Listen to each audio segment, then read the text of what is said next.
ಅಸ್ಸಲಾಮು ಅಲೈಕುಂ ವರಹಮತುಲ್ಲಾ. ಪ್ರೀತಿಯ ಕಾರ್ಯಕರ್ತರೆ, ಪುಣ್ಯಗಳ ಮಾಸ ಪವಿತ್ರ ರಮಲಾನ್. ಒಳಿತಿನ ಮೂಲಕ, ಸತ್ಕರ್ಮಗಳ ಮೂಲಕ, ದಾನ ಧರ್ಮಗಳ ಮೂಲಕ ನಮ್ಮ ಜೀವನವನ್ನು ಸಂಪೂರ್ಣವಾಗಿ ಅಲ್ಲಾಹನಿಗೆ ಸಮರ್ಪಿಸಬೇಕಾದ ಪವಿತ್ರವಾದ ತಿಂಗಳು. ಈ ನಿಟ್ಟಿನಲ್ಲಿ SSF ರಾಜ್ಯ ವ್ಯಾಪ್ತಿಯಲ್ಲಿರುವ ಎಲ್ಲ ಘಟಕಗಳಲ್ಲೂ ತಜ್ಕಿಯತ್ ನೈಟ್, ಕುರ್ಆನ್ ನೈಟ್, ಕ್ಯಾಂಪಸ್ ಇಫ್ತಾರ್ ಹೀಗೆ ಹಲವು ಯೋಜನೆಗಳೊಂದಿಗೆ ಸಕ್ರಿಯ ಕಾರ್ಯಾಚರಣೆಯ ಮುಂಚೂಣಿಯಲ್ಲಿದೆ.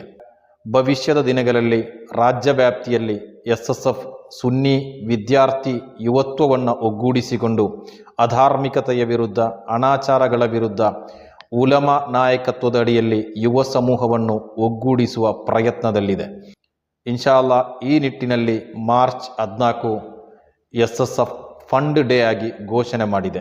ರಾಜ್ಯ ವ್ಯಾಪ್ತಿಯ ಎಲ್ಲ ಯೂನಿಟ್ಗಳಲ್ಲೂ ಕೂಡ ಮಾರ್ಚ್ 14ರಂದು ಫಂಡ್ ಡೇ ನಡೆಯುವಾಗ ಸುನ್ನಿ ಸಂಘ ಕುಟುಂಬದ ಎಲ್ಲ ಹಿರಿಯ ಕಿರಿಯ ನಾಯಕರು ನಮ್ಮೊಟ್ಟಿಗೆ ಸಂಪೂರ್ಣವಾಗಿ ಸಹಕರಿಸಬೇಕು. ಫಂಡ್ ಸಂಗ್ರಹಕ್ಕಾಗಿ ನಮ್ಮ ಯೂನಿಟ್ ಕಾರ್ಯಕರ್ತರು ನಿಮ್ಮ ಬಳಿ ಬರುವಾಗ SSF ಫಂಡ್ ಡೇ ಒಂದಿಗೆ ನೀವು ಕೈಜೋಡಿಸಬೇಕೆಂದು ಈ ಮೂಲಕ ಪ್ರತ್ಯೇಕವಾಗಿ ವಿನಂತಿ ಮಾಡ್ತಾ ಇದ್ದೇವೆ.